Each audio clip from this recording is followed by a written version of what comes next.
Gladys en Éxitos.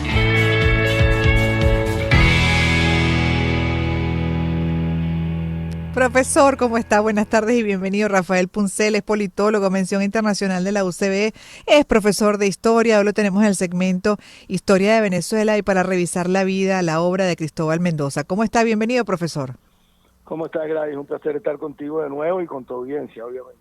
El placer nuestro y para conocer un poquito más de nuestra historia. Siempre digo que hay que revisar en el pasado para entender un poco el presente, ¿no? O entenderlo mejor de dónde venimos. Y esas características que creo que se mantienen además de generación en generación dentro del gentilicio, ¿no? Y algunas maneras de proceder, de interpretar hasta los hechos. ¿Cómo lo ve usted, profesor? Bueno, sí, así es. De hecho, yo en mis clases de historia en la universidad siempre les digo lo que dijo el poeta y filósofo alemán Heinz, que lanzó un cinismo, ¿no? Un cinismo que decía que la historia enseña, que la historia no enseña nada. El cinismo de Heinz ahí quiere decir que como no la estudiamos, no aprendemos de ella, el ser humano pues tiende a cometer los mismos errores del pasado.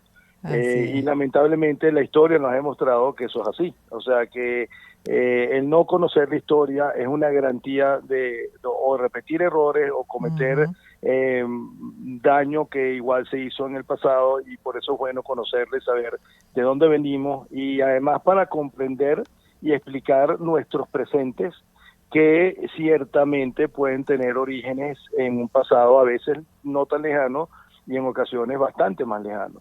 Tal cual. Y por cierto, bueno, con relación a la historia de Cristóbal Mendoza, ese episodio del primer presidente de nuestro país, ¿cómo fue el contexto, él en particular, cómo llega a ser ese primer presidente de Venezuela en 1811?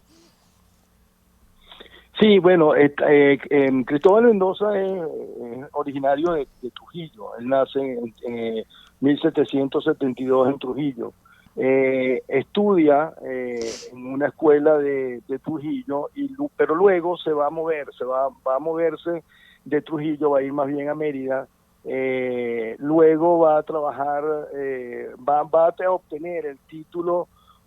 No era un título como tal, no es igual a los títulos de hoy, pero va a tener conocimientos en derecho y se va a vincular justamente con el bufete de otro prócer de la independencia, de Nicolás Briceño. Se va a vincular en el bufete de él, ¿okay? Antonio Nicolás Briceño, que también es uno de los próceres de la independencia y que jugó un rol muy importante en lo que va a venir posteriormente con la entrada de Bolívar desde Cúcuta en la famosa campaña admirable, ¿no?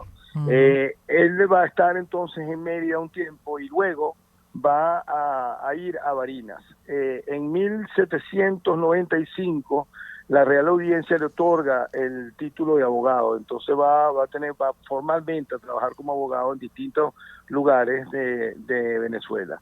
Para el momento del 19 de abril de 1810, él y su familia y buena parte de su familia se unen a la independencia, o sea, apoyan a Caracas en el intento de la independencia. A partir de 1819 va a ser secretario de la Junta de Barinas, la Junta transitoria, vamos a decir, la de gobierno de Barinas. Él va a ser el secretario de esa junta y luego junto con su hermano van a ser escogidos como representantes de la provincia de Barinas a el primer Congreso de Venezuela, o sea, el que se instaura en marzo de 1811. Van a ser tanto él, o sea, Cristóbal, como Luis Ignacio Mendoza, van a ser los representantes como diputados en ese primer Congreso de la República en 1811.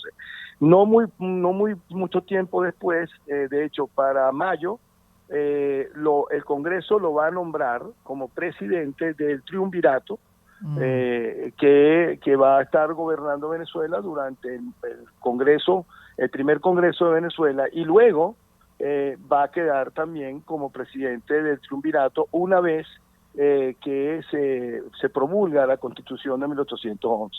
O sea que es un hombre que desde muy temprano va a tener vínculos muy importantes con la política de Venezuela y nada más y nada menos que con la política que hace nacer a la República de Venezuela. De hecho, en ese triunvirato se rotaban, ¿no? El ejercicio de la presidencia. Sí, en la Constitución de 1811 el proceso era un triunvirato, se escogían a tres, o sea, las tres personas más votadas por el Congreso Ujú, se convertían en el poder ejecutivo de la Venezuela naciente. Eh, Entre ellos se rotaban unos cuantos meses la presidencia. Le corresponde a Cristóbal la primera porque fue el más votado. Entonces le correspondía mm, a él tener la primera presidencia. También le va a corresponder a él, lamentablemente, ser el presidente de Venezuela en los incidentes que van a suceder justamente en 1812 hasta el momento de la caída de la Primera República. O sea, le corresponde a él ser el presidente de la República e inclusive hacer todos los esfuerzos que, digamos, muy arduos de lo que significó no solamente hacer una nueva república, un nuevo Estado, las instituciones que salían producto de esa constitución promulgada el 21 de diciembre de 1811, buscar y tratar de ver cómo se hacía un ejército para poder defenderse de los ataques que inmediatamente después del 5 de julio del año anterior ujú, comenzaron en contra de la naciente república. O sea, comienza pues la guerra de independencia y le exacto. toca a él ser el presidente durante ese periodo. Le va a tocar también de alguna forma ceder de poderes especiales a Miranda una vez que los realistas comienzan a tener el éxito que van a tener en la reacción en contra de la independencia, vamos a decir, cuya fecha de nacimiento es la firma del Acta de Independencia del 5 de julio de 1811, que por cierto, él es uno de los firmantes de esa Acta Ujú, de la Independencia ujú, de 1811, porque él estaba en la presidencia justamente para ese momento y firma el acta también. mm. Entonces, le va a tocar lo que fue sumamente difícil, que fue pasar de una colonia española de 300 años a una nueva república independiente con una constitución en donde prácticamente había que agarrar todas las provincias que formaban la Capitanía General de Venezuela y convertirlas ahora en un nuevo país, en una república independiente, que además significaba organizar inclusive la hacienda pública, porque eso significaba que tú tenías que tener recursos para poder mantener al nuevo Estado. Y simultáneamente arranca una guerra, ¿no? Ahora, Ujú. sin duda, él es uno de esos tantos civiles que han tenido un rol preponderante en la formación de la República, pero que lamentablemente nuestra historia ha olvidado un poco porque fueron hombres, él, Juan Germán Rocio, Padrón, ¿cómo se llama? Se me van algunos nombres, pero todos los que Vargas, ¿ok? Aunque Vargas no está en el momento al iniciar la independencia, pero sí después, pero que son civiles que tuvieron un rol Muy activo. fundamental en la Ujú, creación de la República, pero ha sido un poco olvidado, quizás por el exceso de lo que fue la historia nuestra muy militar en mm. términos de el arranque de la independencia del país. Y ahí lo dejo porque se nos acabó el tiempo, pero sabía que nos íbamos a quedar corto porque además él hizo unos escritos interesantes, ¿no? Donde compartió toda esa experiencia también.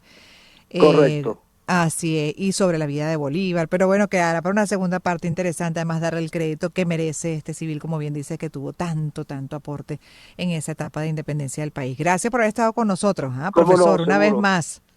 Ha sido un placer tener.